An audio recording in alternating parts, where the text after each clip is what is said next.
Welcome for this 14th day of Machine Learning Advent of Cyber 2023 concerning a category of machine learning, the little machine that wanted to learn.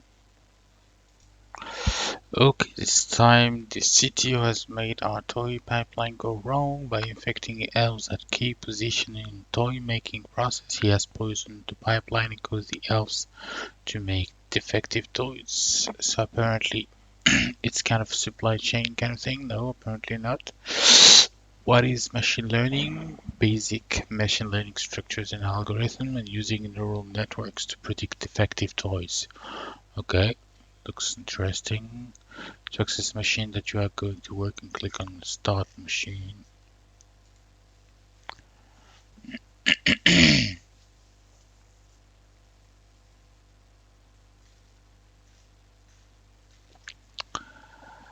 Over the last decade, there has been a massive boom in artificial intelligence and machine learning. Just in the last couple of years, the release of ChatGPT has taken the world by storm. However, how these systems actually work is often shrouded in mystery, leading to a lot of snake oil sales tactics. In this task, we will provide you with a glimpse into the world of ML to help demystify the incredibly interesting topic. We will create our very own neural network that can be used to detect defective toys.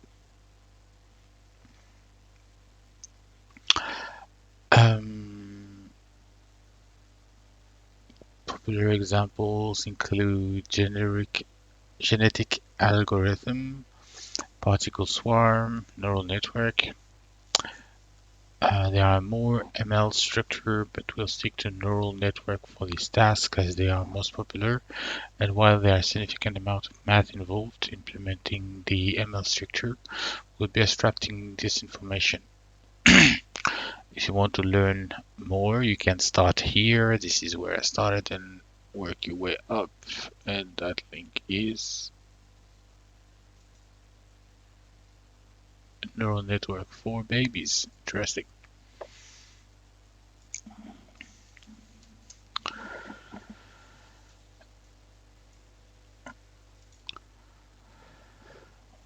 The books have been started and neurons or neural networks is basically related to that multi-layer thing. So depending on the inputs, we will have a number of parameters, and those parameters will be injected into entries. And that network will have different number of layers, which will probably most of the time be hidden. And those layers will have specific functions that will be used for each layer to go to the next one. And at the end, you would have a function that will aggregate everything that will determine if, for this case specifically here, if the piece is defective or not. An example here would be if the inputs are the following and the weights are those ones, we have an activation function that will provide a number, and those numbers will actually determine if the piece is defective or not.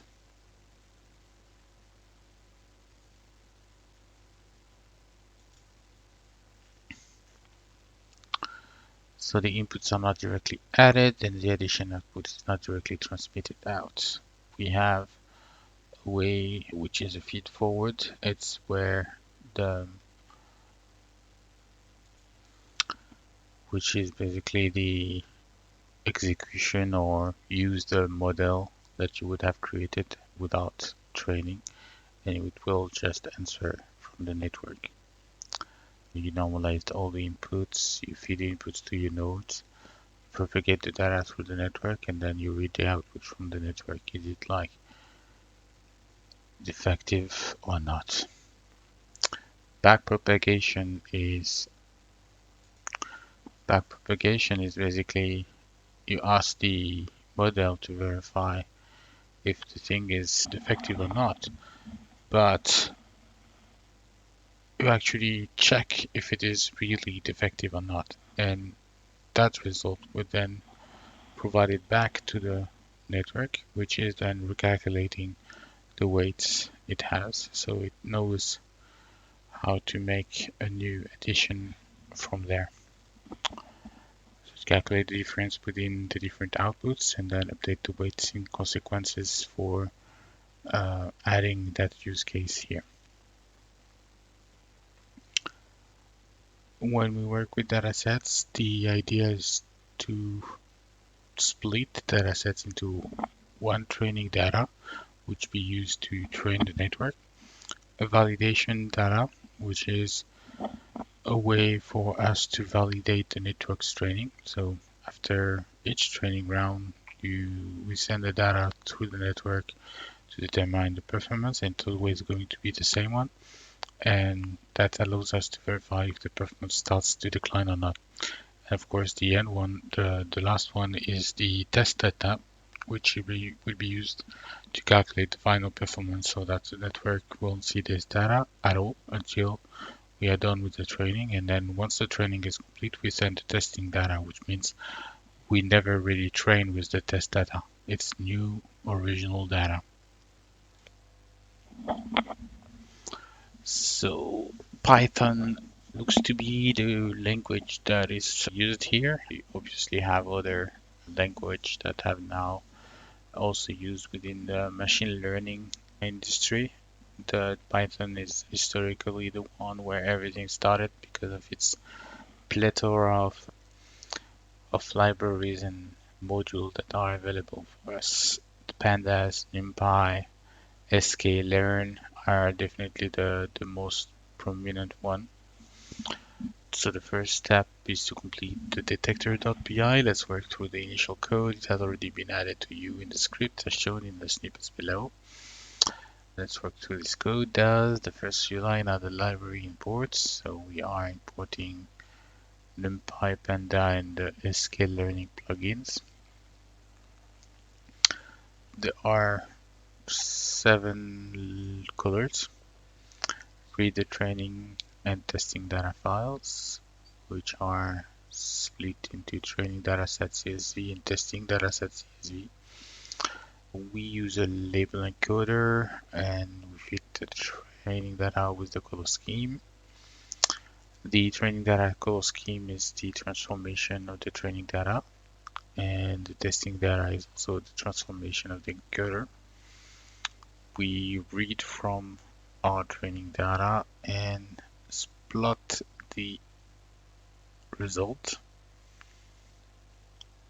and do the same with the testing data.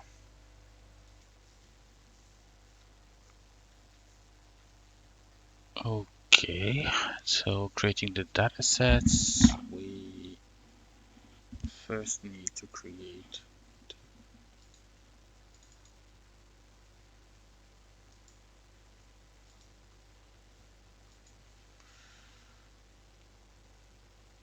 starting to training our neural network.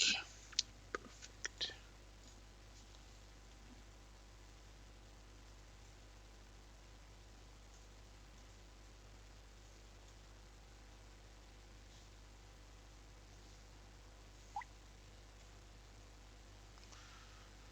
And so insert data set split.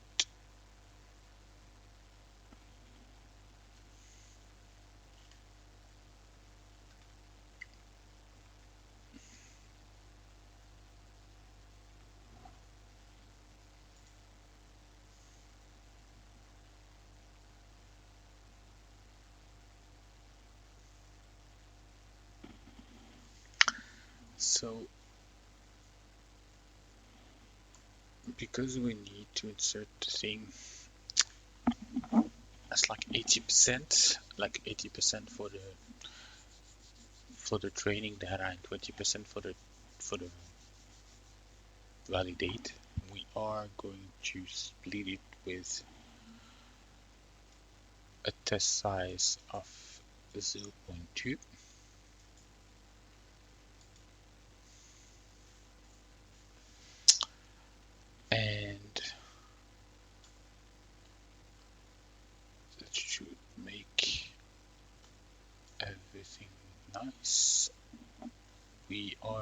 normalizing it with a standard scaler for the training data and for the test data.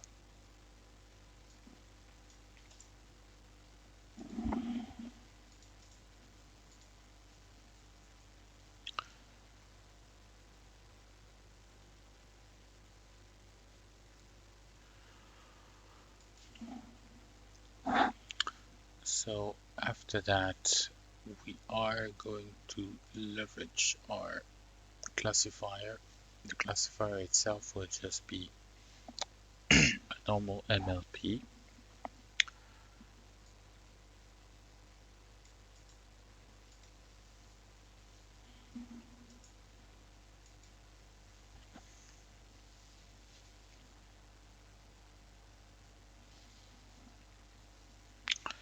So the solver is going to use the algorithm for the weights, backpropagation algorithm. Alpha is basically the regularization. Um, it's more like a constant that is used within the approximations that are concerned by the functions used for the weights calculation. Hidden layer sizes are basically how many nodes you have and how many layers within the hidden layer. And max iteration is the cap for the number of iterations we can train our neural network before it's forcibly stopped. Next, we can train the classifier with the code being feet, so CLF feet.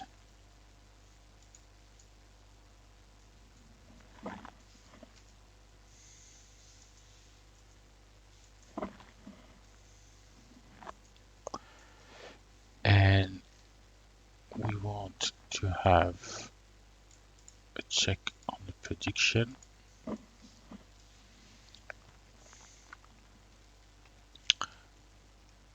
And that goes through that with the accuracy calculation, verifying how many correct value versus the incorrect, and it gives the accuracy. And after that, we are checking the same against the test.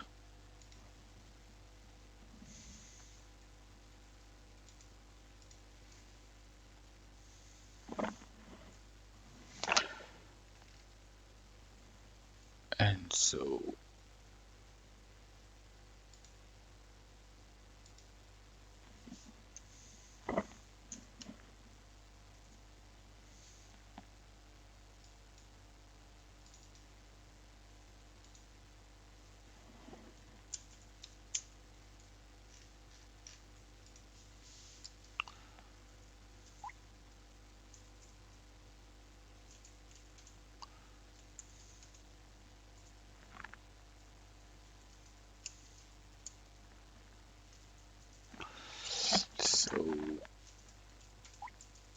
detector.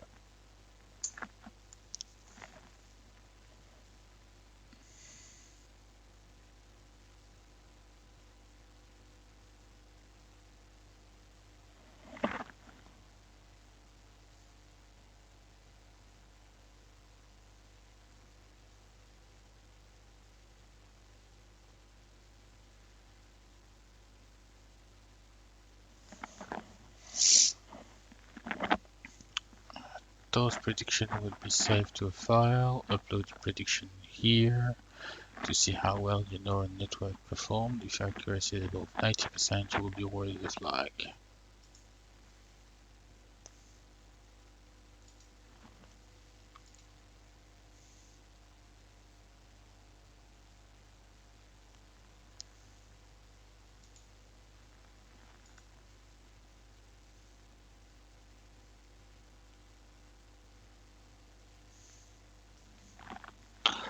So we did there, perfect. So if I switch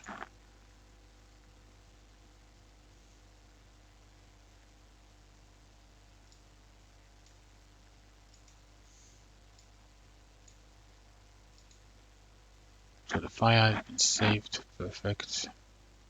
Apparently 91%. Let's see if the site agrees. Apparently we do. Yay. Going to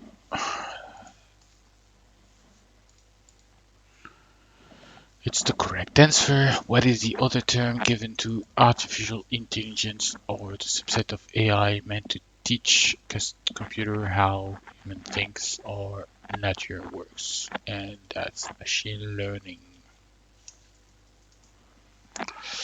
What MS structure aims to mimic the process of natural selection and evolution?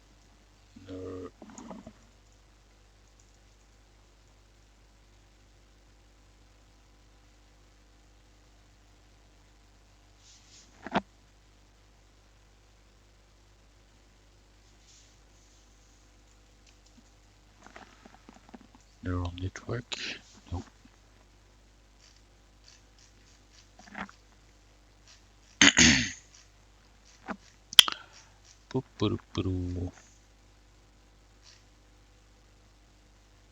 Oh yeah, genetic algorithm. Because basically you have generations of logic that is like pit against each other and only the fittest work. So that one labeled data to train ML, it's basically what we saw just above here was what we call supervised learning, because we know the results and we know the tag or the label that we want to have, and that's what we call supervised learning. What's the name of the layer between the input and output layers of our neural network? It's hidden. Double D layer. What is the name of the process used to provide feedback to the neural network? We had it written just before. It's back propagation.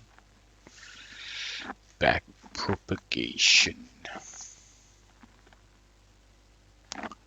Back propagation algorithm. There we go. And that's conclude the room day 14. Thanks for your time.